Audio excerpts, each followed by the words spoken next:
Halo dulur Sampurasun, bagaimana kabarnya? Semoga kalian sehat selalu dan diberi rezeki yang melimpah. Balik lagi bersama saya Steve Dul Austin. Pada video kali ini saya akan merangkum film yang berjudul The Wall tahun 2017.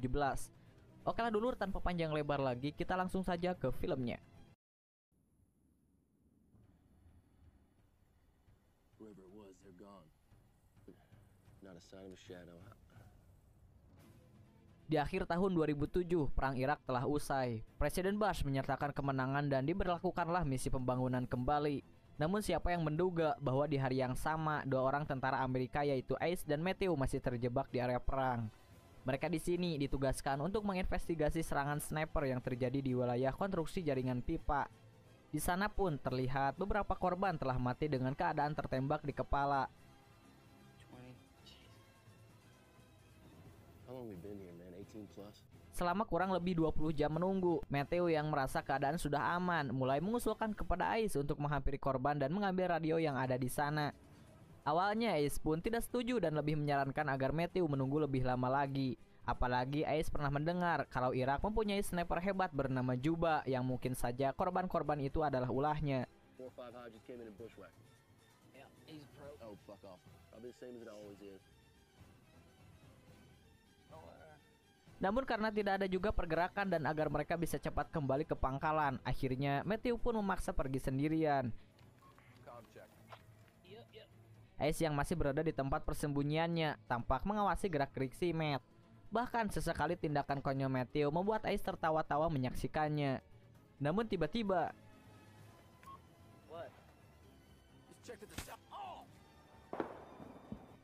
candaan itu seketika sirna saat sebuah tembakan musuh langsung bersarang di tubuh Matthew. Ace yang menyaksikan hal tidak terduga itu tentu saja terkejut dan panik. Maka dengan segera ia pun keluar dari tempat persembunyiannya dan bergegas untuk menolong si Matt. Tidak disangka beberapa tembakan juga mulai memburu ke arahnya.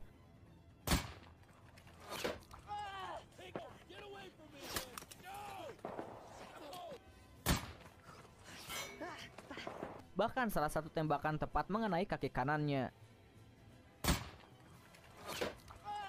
Akhirnya ia pun tak bisa berbuat banyak selain terpaksa meninggalkan Matt dan memilih bersembunyi di balik dinding usang yang berada di area itu.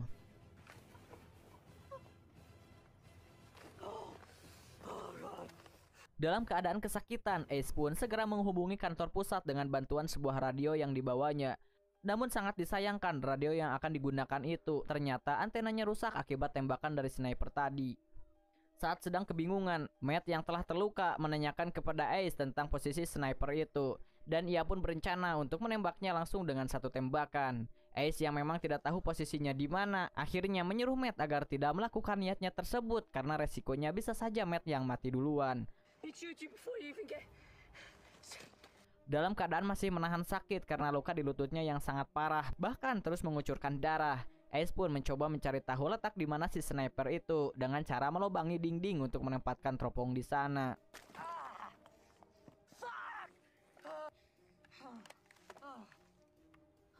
Dan saat Ace telah siap dengan teropongnya, Matt sendiri ternyata keburu pingsan. Bingung dengan apa yang harus dilakukan selanjutnya, Ace pun memutuskan untuk mengeluarkan peluru yang bersarang di lututnya dan langsung membungkusnya dengan perban.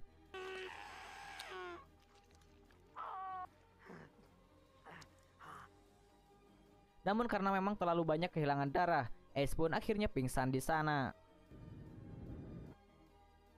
Entah sudah berapa lama tak sadarkan diri, Ace tiba-tiba tersadar saat seseorang menghubungi lewat radio lokal miliknya yang menanyakan tentang statusnya.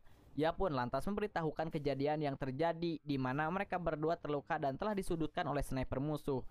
Dan setelah itu ia juga meminta agar segera dievakuasi. Untuk memastikan lokasinya, orang di radar itu pun menyuruh Ace untuk berdiri dan menembakkan pistol. Ace merasa hal itu adalah tindakan konyol, yang mana si sniper musuh bisa saja menembaknya. Ia pun memilih untuk tidak melakukannya.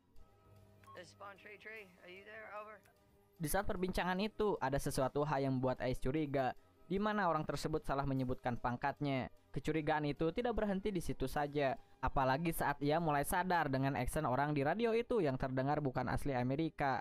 Dan akhirnya terbongkarlah semuanya. Orang yang di radio itu bukanlah pihak Amerika, melainkan adalah sniper yang telah berhasil menembak dan melumpuhkan mereka berdua. Mengetahui dipermainkan, Ais pun mulai mengacuhkan perbincangan itu dan memilih untuk mulai mencoba menggunakan kembali radionya. Namun si sniper itu mengancam akan menembak kepala Matt jika Ais menghindar dari perbincangan, dan akhirnya tidak ada pilihan lain selain mulai mendengar dan mengobrol dengannya.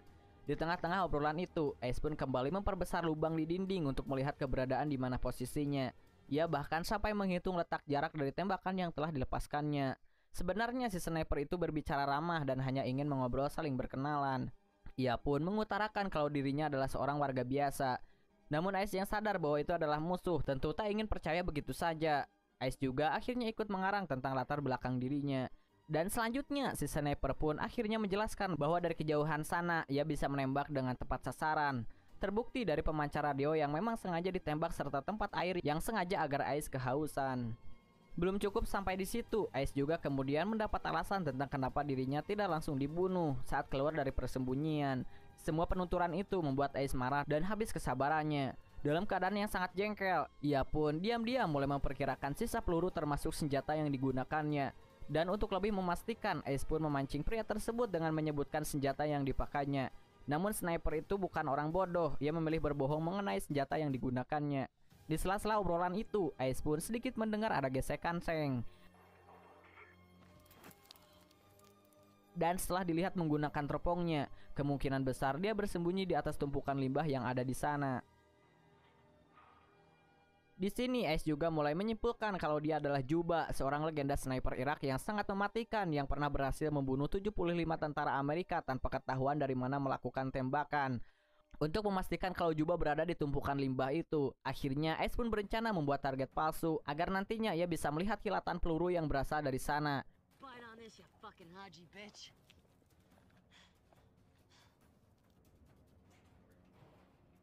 Namun sayang sekali helm yang digunakan sebagai target pengalihan itu malah terjatuh dan Juba pun tertawa bahkan sampai meledeknya. Untuk kedua kalinya Ais pun kembali pingsan. Dan tiupan angin kencang membuatnya kembali tersadar. Dengan keadaan tersebut, Ais pun memutuskan untuk mengambil radio yang berada tidak jauh darinya.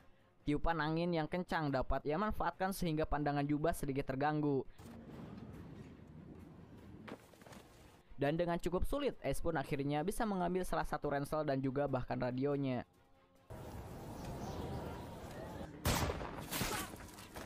Beberapa tembakan pun sempat menyasar ke arahnya. Namun seperti biasa, Juba hanya menggertak. Dan beruntungnya Ais menemukan sisa air minum dari dalam ransel dan mulai meminumnya. Belum sempat ia menyelesaikan minumannya, Ais pun kembali panik saat tembakan musuh berhasil menjebol dinding di sampingnya. Bahkan lagi-lagi si Juba pun mulai mengatakan bahwa tembakan yang dilepaskannya tadi sengaja dibiarkan meleset, yang mana bukan lain tujuannya adalah untuk menakut-nakuti sekalian merusak berbagai barang penting yang sedang digunakan oleh Ais. Dan benar saja, Ais pun kembali menyadari bahwa teropong yang sebelumnya digunakan kini telah rusak karena berhasil ditembak. Di tengah rasa kalutnya itu, tiba-tiba ia menyadari bahwa Matt ternyata masih hidup. Dan agar Juba tak menyadari hal itu, Ais pun kemudian mengisyaratkan agar Matt bergerak perlahan. Dan untuk lebih jauhnya, Ais pun segera memberitahukan tentang lokasi keberadaan Juba yang berada di tumpukan limbah.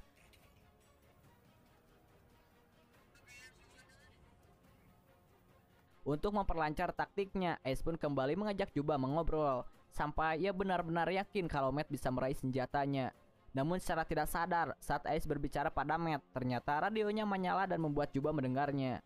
Beruntung saat itu Matt sudah berada di posisi dan langsung menembakkan beberapa tembakan ke arah tumpukan limbah.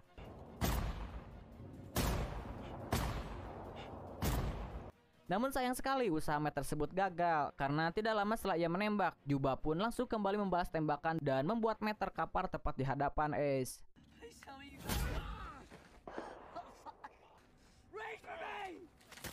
Di saat putus asa dan merasa tidak ada harapan lagi, Ais pun kemudian mendengar desis radio dan ia pun mulai memperbaiki antena radio miliknya menggantinya dengan antena radio yang telah diambil tadi. Saat itulah radio pun kembali bisa berfungsi dan berhasil tersambung ke kantor pusat.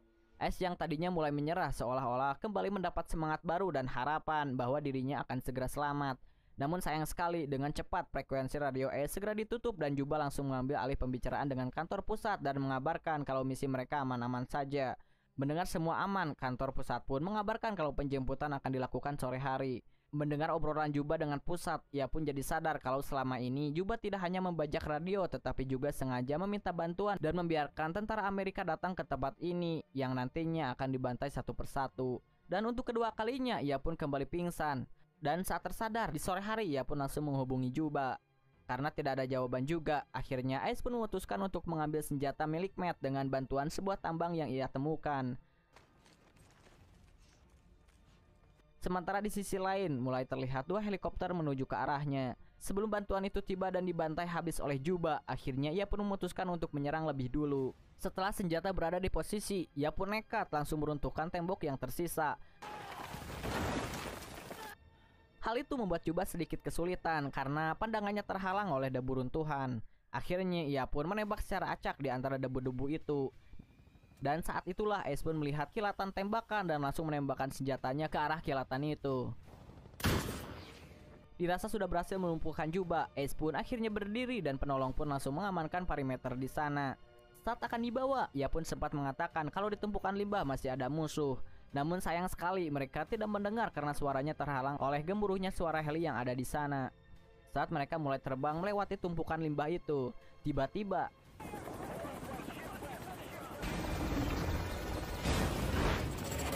tembakan kembali terdengar dan langsung memburu mereka. Akhirnya kedua heli itu pun harus terjatuh bersama semua tentara di dalamnya. Sebelum film berakhir, keesokan harinya Pusat pun kembali menghubungi heli dan Juba pun kembali membajak radio itu. Oke dulur, dan film ini pun udahan bor. Nah itulah dulur seluruh arti cerita film The Wall tahun 2017.